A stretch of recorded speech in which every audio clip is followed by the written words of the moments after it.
Patuloy na nagbibigay serbisyo, pag-asa at saya.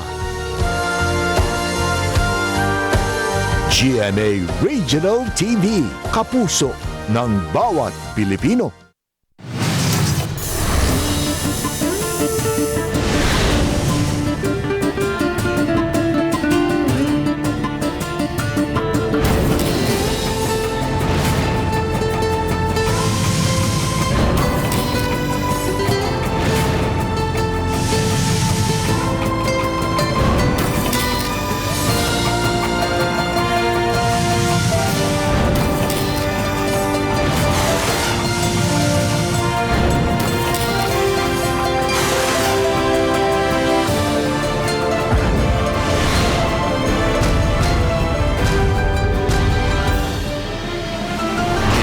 GMA Regional TV, Balitang Bisdak.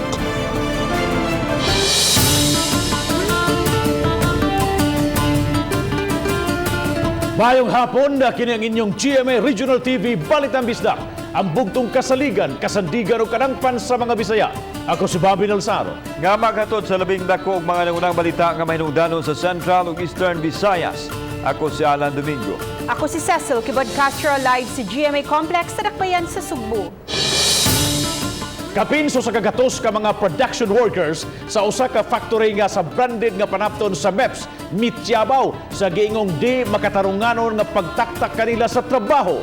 Pipila kanila nga mo perma sa quit claim tuo nga mabalik pa sila sa trabaho apan sa ilang kasagmuyo wa na sila pasudla.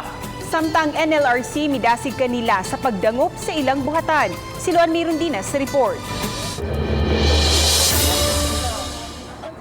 Kini ang video nga kuha sa mga trabahante sa usa ka factory sa imported nga garment sa MEPS 1. Kagahapon, gidid-an na silang makasulod sa kompanya, human sila gipahibaw sa management niadtong Sabado nga manakta kini ang trabahante. Nagtuo si Maria Jessica Quitorio, production worker, nga bisan ko na surrender na niya ang iyang ID. Makabalik pa siya og trabaho kagahapon kay wala man siya mo pirma sa quit claim ug wa mo dawat sa gipabawon sa kompanya nga salapi kaniya. Ang gusto na ko mubasa pa jud ko nya pagkakuha na pag-abot na sa separation fee ngadto na ko ni hunong kay pagtanan na sa separation fee sa ako ang 12 years gamay ra jud kaayo. Uban ni Jessica ang 167 ka mga kawani nga apektado sa retrenchment niadtong Sabado apan wala usab mo pirma sa quit claim kay alang nila dili makatarunganon ang computation. Pulo sila mga regular employees ug tagkapin sa napo ka tuig nang nanrabaho sa kompanya. Gikahibong usab nila kun nganong nagkalain-lain ang pangan sa kompanya nga gipirmahan sa quit claim. Wala usab kini pirma sa mga signatories. Nga mo lang unta ba mangayo lang unta mig kuan sa company nga tagaan mi nila sa insakto nga bayad mo di man mi mangitaglabad. Nidangop mi atos dole. Akong gipangayo nga notice. Kinira katong gitik sa amoa. Mora jud ni akong gipangayo. Ko sir, pwede mi mangayo copy ani sir? Ang sulti sa dole nga wala pa mi copy ana. Giswayan sa RTV Balitang Bisdak pagkuha ang habig sa management sa kompanya apan wa kini motubag sa among mga tawag. Ang National Labor Relations Commission kan NLRC midasig sa mga kawani sa pagdangop sa ilang buhatan. Yes, tan-awon lagi nila nga unfair ang gibutang pag wala pagpasud sa ila or posible nga pag-terminate sa ila, pwede sila mo anhi or mag-file o request for assistance. Uban ni Godfrey Relien, Luan Mirondina, Balitang Bisdak. Gitaktak na sa trabaho ang usa ka job order employee sa Dakbayan Salisay nga nasikop sa gipahegon nga buy-bus operation sa mga sakop sa Provincial Drug Enforcement Unit sa Sitio Ranger 1, Barangay Puoka kagahapon. Si Chona Carion sa report. Ang mga nasikop giila nga sila si Alan Bacalso, Raniel Fernandez, Jake Biduya, Churchill Gomez ug RV Lastimosa. Si Lastimosa kinsa usa ka job order personnel nga nadestino sa City Health Office sa Dakbayan. Gipahibaw ni Mayor Samsam Gulyas nga automatic nga gitaktak na sa trabaho ang dinakpan. Tungod niini, gusto sa mayor nga makig-tie up og drug testing center ang Dakbayan nga accredited sa Department of Health nga mo'y mupahigay og drug testing sa mga kawani sa City Hall bisan unsang orasa. He is no longer an employee of City Hall. I will meet the department heads kinsay mga empleyado nila na medyo na history, and that's something that we have to look at. It's something that we are going to take seriously. Magsilbi unta kining leksyon alang sa ubang mga kawani nga way luna ang mga adik ug manubag gyud sila sa otoridad.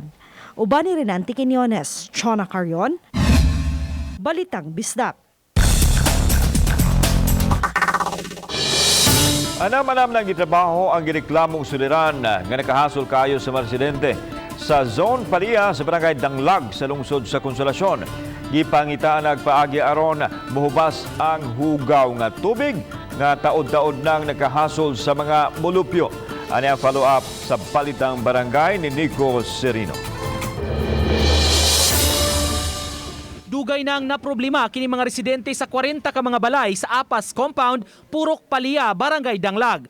Tungod sa nagpondo nga tubig, nabalaka sila nga mamahimong hinungdan kini sa sakit-sakit. Dihang gibisita sa GMA Regional TV Balitang Bisdak ang lugar, gisaysay sa mga residente ang kahasol.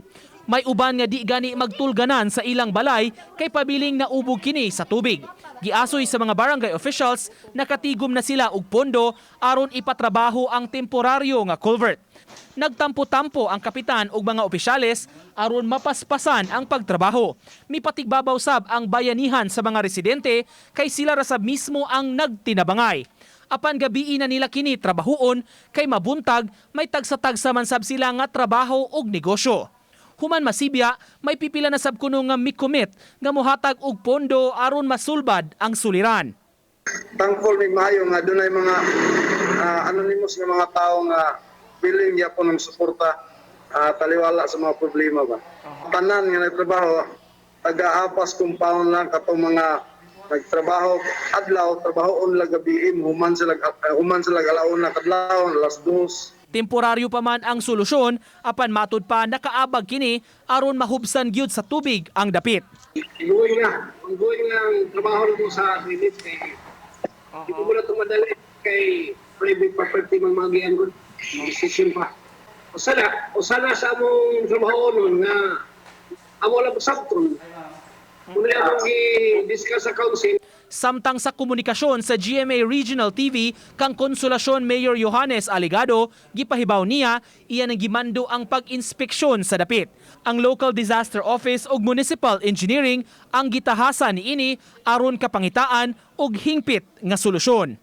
Uban ni June Solon, Nico Sereno, Balitang Bisdak. Ikaduhang adlaw sa voters registration sa COMELEC sa Dakbayan sa Subo, gidagsa gihapon sa mga tao. Aniya ang report. Wanay sapayan sa mga tao ang kahadlok sa hulga sa virus basta makaparehistro lang. Hinuon nagsulob sila og face mask o aduna usay face shield. Ang senior citizen nga si Fe Go nakaginhawa na human natapos ang iyahang pagparehistro. Gikan siya sa laing dapit o mibalhin sa Dakbayan sa Sugbo baong nagparehistro siya. Pag butang nimo, transfer man ko diri sa Maasin, Southern Leyte. First time ako diri sa Ohilio. Ano sa kabutante may balik sa COMELEC aron pagkumpleto siyahang pagparehistro. Nagpa-appointment siyang daan sa online alang sa schedule karong adlaw. Gapon yan, narimi, pabalikon, may karoon kitsados. Dili. Giklaro ni Atty. Marchel Sarno, ang election officer sa Cebu City North District, nga gikinahanglang ipaagi sa online ang appointment aron makontrol ang gidaghanon sa mga tao nga moanha silang buhatan. I-train na mo sila nga ang mga tao nga kinahanglan mag-appointment kay kining among gibuhat dili lang ni kaayuhan sa mga kundi kaayuhan ko nila. Samtang wa pa nadawat nga mando ang Cebu City COMELEC kabahin sa posibilidad nga iuswag sa sayong bahin sunod tuig ang pagparehistro. Kauban si Marlon Milgaso, ako si Alan Domingo. Balitang Bisdak. 66% sa kitibukang mga kaso sa COVID-19 sa tibok kalibutan ang naayo na og 70% sa total COVID case din sa Pilipinas naayo na usab. Aniya ang report ni Faye Marie Dumabo.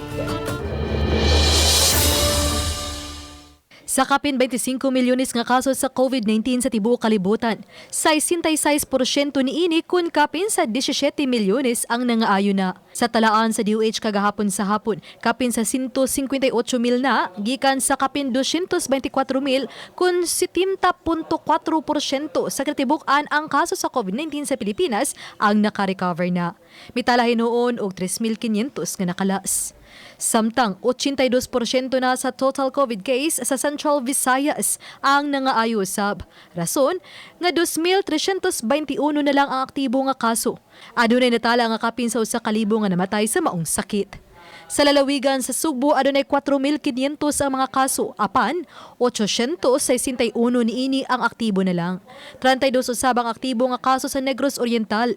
Ang lalawigan sa Bohol, adunay 141 ang aktibo sa kaso sa COVID-19. Naka-recover na usab ang tulo ka mga kaso sa COVID-19 sa Siquijor. Sa Cebu City, adunay 644 na lang nga aktibo nga kaso gikan sa Dulanges Mill. Sa kaso sa Mandawi City nga miabot sa 2,265, 364 na lang ang aktibo. 279 usab ang aktibo sa Lapu-Lapu City. Samtang sa Eastern Visayas, adunay 1,175 nga aktibo nga kaso sa COVID-19. Pasabot niini, 60.8% sa total COVID case niini ang nangaayo na. Mas nagkadaghan man ang natalang naayo nga kaso sa COVID-19. Apan pabiling pahimangno sa kagamhanan ang dili mo kumpiyansa og mutuman gihapon sa health protocol aron di mahitaptan sa COVID-19. Ako si Faye Marie Dumabok. Balitang Bisdak.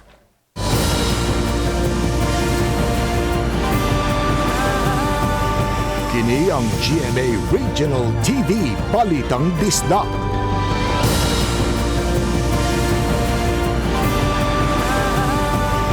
Kini ang GMA Regional TV Balitang Bisdak.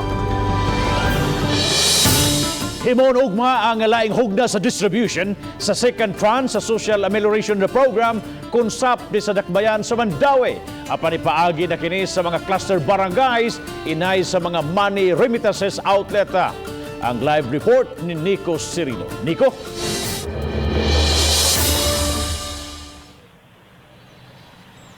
Yes, Bob, sa mga wala pa makakubra sa ikaduhang hugna sa ilang SAP subsidy sa dakbayan sa Mandawi, doon ipahimangno ang City Social Welfare Office. Sa opisina sa Mandawi City Social Welfare and Services, personal nga miadto si Rhea kaganiha. Mangutana siya kabahin sa SAP subsidy. Siya usa ka beneficiary sa unang hugna, pipila ka buwan ang milabay. Apan sa ikaduhang tranche, wa na siya makadawat og text aron i-claim sa money remittance outlet. Mangutana lang ko ba kung pwede ko kuha dari. Okay. Gamit yun dito ba kayo? Gamit kayo. May trabaho. Para unsa man makadawat ang kwarta? Uunan. Pipila ka semana ang nakalabay, gihimo ang distribution sa lain-laing mga money outlets sa dakbayan base sab sa text ug abiso nga nadawat sa mga beneficiaries. Gumikan niini gidagsa ang mga establishmento aron makobra ang ilang 6,000 pesos. Ang wala pa makadawat niini, labi na katong walay cellphone, may laing distribution nga himuon ugma ug sa Biyernes. 5,547 beneficiaries ang apura niini sa wala makaklaim sa mga pawn shop ug official remittance outlets. A-claim na to ang walay mga problema. Clustering ang himuon sa distribution kundiin may gitudlong barangay kung asa maklaim ang subsidy. Murag gi-merge nila ang mga neighboring barangays sa gigather nila into one big place like gym. Katong naay mga gym nga barangay, gi-cluster nila. Sa Mandawi, may kapin sa 48,000 tanan ang mga beneficiaries sa SAP, programa sa national government o gipatuman sa DSWD.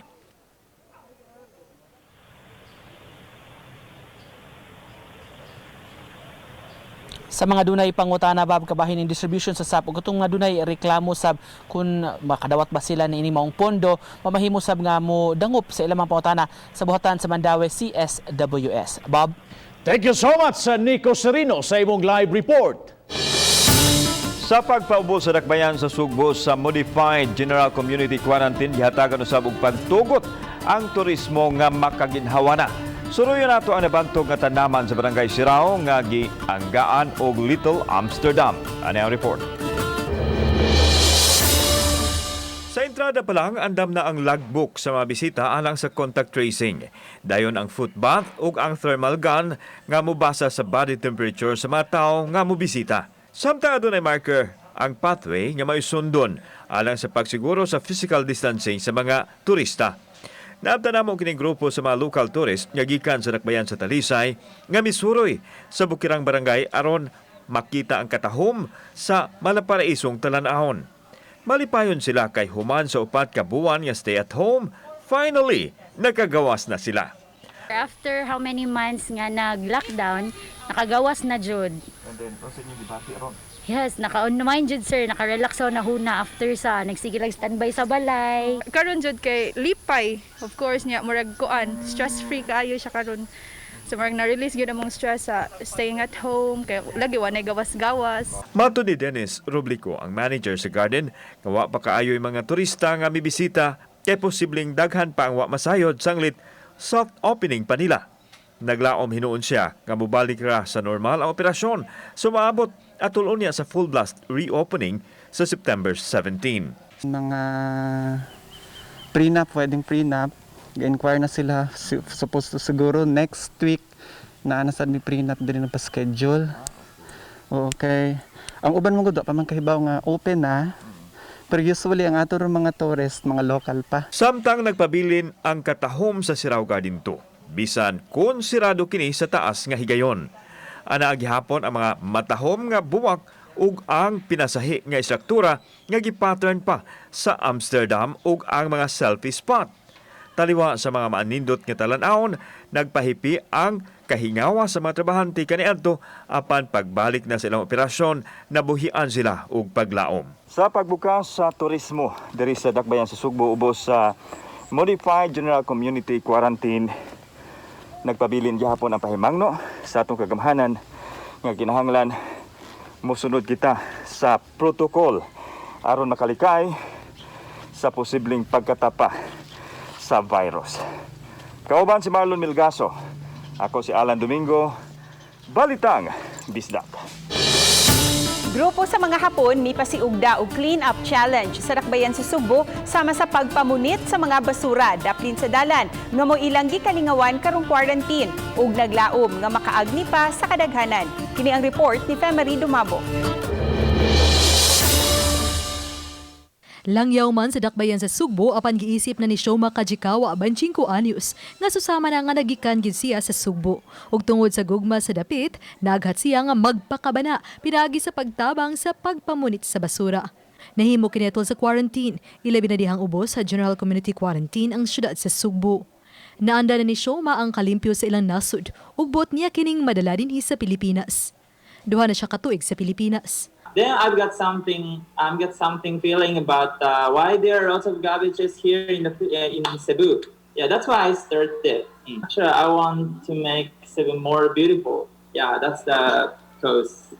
Sa pagsugod, siya rang usa hangtod nga gibanan siya sa iyang mga higalang Hapon ug pipila ka mga Subuanon. Nalipay ug nalingaw siya sa pagkuha sa mga basura kay nakatabang na siya sa paglimpyo sa palibot, nakakaplag pa siya og dugang mga higala. We'd like to clean up trashes with fun, truly. Let's help each other to make a better Cebu. Mangulikta sila og basura matag weekend atol sa kabuntagon og naglaom nga ubos sa MGCQ, mas daghang lugar sa dakbayan ng ilang malimpyuhan. Nang hinautusab siya nga matag usa mahimong responsable sa saktong paghipos sa basura. Uban ni Cleofer Lumayag, ako si Femery Dumabok. Balitang Bisdak.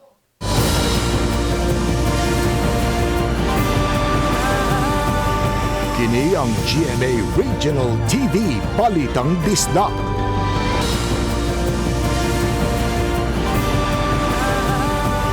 Kini ang GMA Regional TV Balitang Bisdak. Pipila ka mga Muslim leaders ang nahimong emosyonal atol sa gipahigayong dialogue uban sa mga kadagkuan sa Muslim community o kapulisan diyang mipadayag sila sa ilang panahon sa tabong bombing dito sa Holo-Solo. Si Luan Mirondinas sa report. Maranaw man, tausog o balik Islam, nahiusa ang tanang mga Muslim leaders sa Metro Cebu atol sa gipahigayong dialogue sa Police Regional Office 7 uban ang Muslim community ganihang buntag sa usa ka beach resort sa Dakbayan sa Lapu-Lapu. Ilang gihisgutan atol sa tigom ang bag-uhay lang nahitabong pagpamomba sa Holo-Solo. Atol sa open forum, pipila sa mga Muslim leaders ang nahimong emosyonal. Kung mayroong pagsususpitsa ng kapulisan o ibang friendly forces sa amin, sana po hindi masyado maano yung mga maopin yung mga kababayan namin. Pasensya na mo nga, ko emosyon kay kung doon na may Muslim nga nasayop, iyahatong tulubagon sa Allah subhanahu wa ta'ala o sa atong balaod. Dili na tulubagon sa tibok Muslim. We really assured na kaming mga Muslim ay laging nakasuporta sa peace here in Cebu. In fact, as mentioned sa Sinulog, we are also being an advocate. We are not even after the religious affiliation. We are after the person who perpetrated the crime. Kung kinsa lang to siya, mo lang to sa iya ha. Because we know the fact that Islam is for peace. Human sa open forum, gisunod gilayon ang paglagda sa Manifesto of Support sa kadagkuan sa kapulisan sa Police Regional Office 7 ug sa mga Muslim leaders. I think this is a good indicator that our Muslim community here are cognizant of the cooperation that is necessary to protect this particular place in Visayas. Naglaro ang PRO7 director nga mas paligunon pa unya nila ang pakig-alayon sa Muslim community dinhi sa Subo ug himuon na nga regular nga kalihukan ang pakigpulong kanila. Uban ni Godfrey Rilien, Luan Merondina, Balitang Bisdak. Duha ka mga health worker nga kauban sa namatayang chief nurse sa Inapoy Community Primary Hospital sa Barangay Inapoy, lungsod sa Mabinay, Negros Oriental, nagpositibo sa COVID-19. Si Chelo Valiena sa report.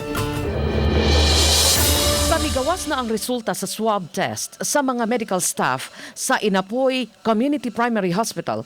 Nagpositibo ang 47 anyos nga health worker nga taga lungsod sa Mabinay ug ang 32 anyos nga nurse nga taga Dumaguete City. Apan mas dako ang suliran karon nga giatubang sa Negros Oriental Provincial Health Office kay bisan kun gi-lockdown ang Tambalanan sugod ni atong Agosto 25 sud sa 14 ka adlaw human mamatay ang chief nurse tungod sa COVID-19, nakahimo gihapon paggawas ang 32 anyos nga nurse ug nag-overnight pa uban sa iyang uyab sa Lake Balinsa, Sayaw. Ki-isolate na hinuon sa Inapoy Community Primary Hospital ang health worker ug ang nurse sa isolation facility sa Negros Oriental. Lakip sa gi-isolate ang iyang uyab ug ang nahimamat niini. Niadto siya, di ba, kay ano daw, kanang brownout in Dumaguete. So niadto siya sa Balinsa, Sayaw with her boyfriend. Sa pikas bahin, nagpositibo usab sa COVID-19 ang 45 anyos nga babae nga person deprived of liberty sa Gihulngan City kinsa nasiko pa ni atong Abril. Subay niini gi-lockdown karon ang Gihulngan City Police Station ug way pulis nga gidid-an nga makauli sa tagsa-tagsa nila ka mga panimay. So that's the reason why now our PNP Gihulngan is doing contact tracing on all persons nga naduol niya. Ang duha ka health workers ug ang usa ka PDL tulo lang sa siyam ka bag-ong kaso sa COVID-19 sa lalawigan sa Negros Oriental. Naglakip ang bagong mga kaso sa 10 ug 12 anyos ug 5 ka locally stranded individual gikan sa nagkalain-laing dapit sa nasod. Sa 137 ka COVID-19 sa lalawigan, 16 niini ang active cases, 117 na ang naka-recover ug 4 usab ang nakalas. Chelo Valiena, Balitang Bisdak.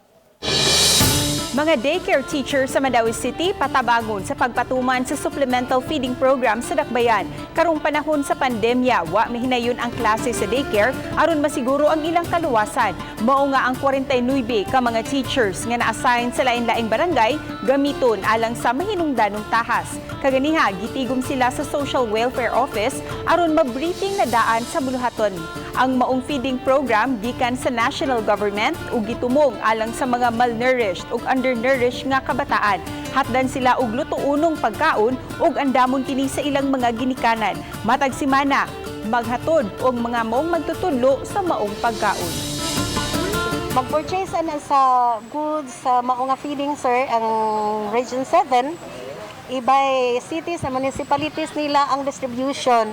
So, among pick upon dire ang mga goods, then abot sa pagbarangay, among i-house to house o distribute Mo atubang man gud mi sa mga mama i-deliver na mo sa goods niya.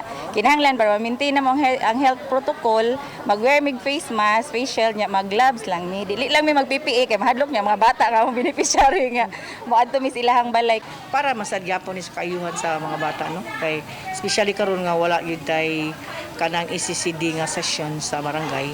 Mas maayo na sa national feeding although dili na magluto, sila nila magluto. Tudloan lang ang mga parents.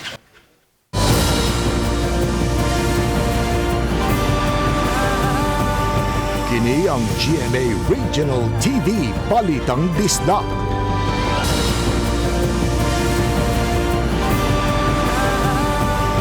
Kini ang GMA Regional TV Balitang Disda. Ning nasinati nga pandemya, gilugwayan ni Talisay City Mayor Samsam Gulyas ang mga taxpayers sa dakbayan nga maangangan sa pagbayad sa business tax aron dili makamulta. Si Chona Carion sa report. Kaganihang buntag, ubay-ubay na nga mga taxpayers ang mibayad silang buhis sa City Treasurer's Office sa dakbayan sa Talisay. Kinihuman sa pipila ka buwan nga naapektuhan sa pagsaka sa kaso sa COVID-19 nga may resulta sa lockdown. Mga taxpayers nga nadilatar pagbayad sa ilang business tax hatagan sa Talisay City Hall ug hangtod September 30 karong tuiga sa pagbayad sa ilang business tax nga walay multa. At this difficult time when businesses are still starting to open after the difficult ECQ, I think it's just right. Samtang giangko ni Emma Makuto, City Treasurer sa dakbayan nga lisod gyud makabot ang lang target nga kapin 400 million pesos nga tax collection karong tuiga gumikan sa nasinating pandemya. Sukad Enero hangtod Hulyo karong tuiga, moabot lang sa 263 million pesos ang nakolekta gikan sa business tax, real property tax ug fees and charges.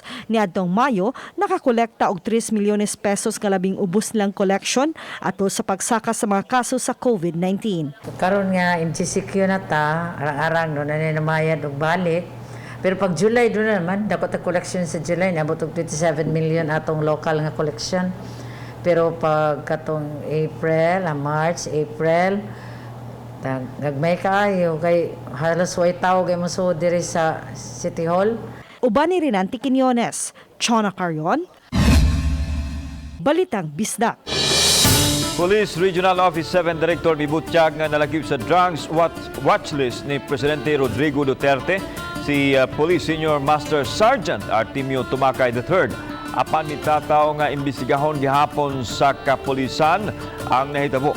Siloan meron din sa report. But I have to see the watch list that was maybe several years ago that was been part of the list. If he is here, he is have a clearance from his unit, then it's authorized. But we have to see the document. Kini ang pamahayag ni PRO 7 Director Police Brigadier General Albert Ignatius Ferro subay sa pagbanhig kang Police Senior Master Sergeant Artemio Tumakay III niadtong Domingo sa buntag sa Mar Beach, Marigondon. Apan gitataw ni Ferro nga imbestigahon gihapon nila ang hitabo o gimanduan na niya ang Lapu-Lapu City Police sa paghimo og follow-up sa hitabo. It is everybody's rights, including police officer. If there's something that happened, it's like that. It's a criminal act, so he should go to the police. He's a police officer. He knows the SOPs, the protocols. I already directed our my station commander, Station 4, no, to conduct investigation regarding that incident, no, considering he is also a member of the Philippine National Police.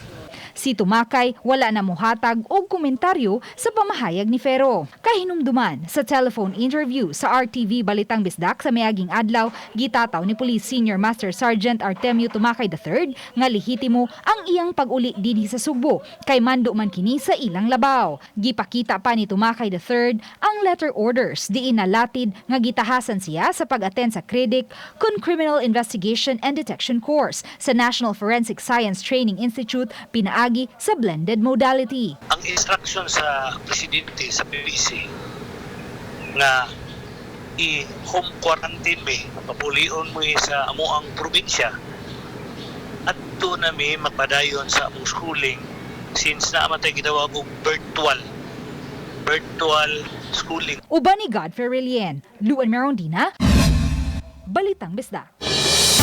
Nangayo og pasaylo ang mga sundalo human mamatay ang 70 anyos nga lolo sa Malingin Island sa Bien Unido, Bohol niadtong Domingo sa hapon. Sa usa ka official statement, giingon ni First Lieutenant Elma Grace Rimonde, Civil Military Operations Officer sa 47th Infantry Battalion sa Philippine Army, nga hangtod karon ilang gikasubo ang pagkapatay ni Leopoldo Saligan ug higpit silang nangayo og pasaylo sa nahitabo. Di usab nila i-tolerate ang maong kasaypanan, maong atubangon ni Corporal Raymond Casiple, miyembro sa 47th Infantry Battalion Charlie Catalyst Company, ang sangputanan sa iyang gibuhat. Si Casiple magatubang og kasong kriminal ug administratiba.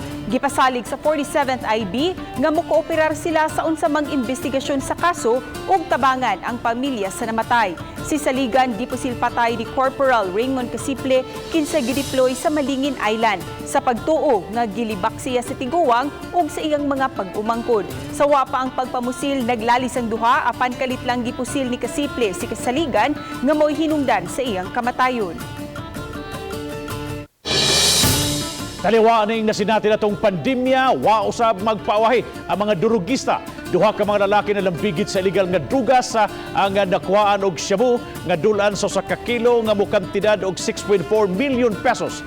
Kini ato sa gipahayag nga buy-bust operation sa City Intelligence Unit sa Cebu City Police Office sa Barangay Suba ning Dakbayan, Sugbo. Ang mga dinakpan na mao sila si Jason Cabillon og Marvin Enriquez nga gikatakdang pasakaan og tukmang kaso.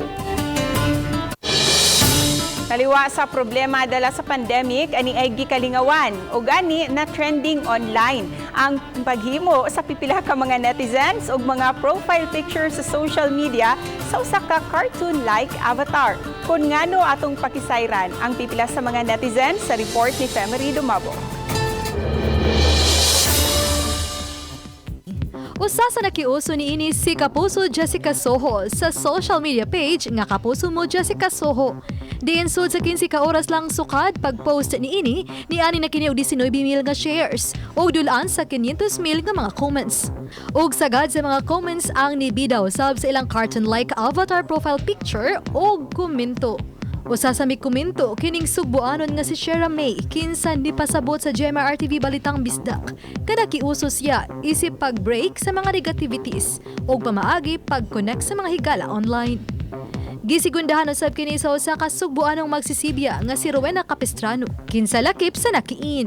Pwede nimo pawon, pwede nimo kanang gwapahon or pwede nimo i-filter pag-ayo, so kani mura lang og nalingaw niya, murag dawag tang gamay sa stress ba.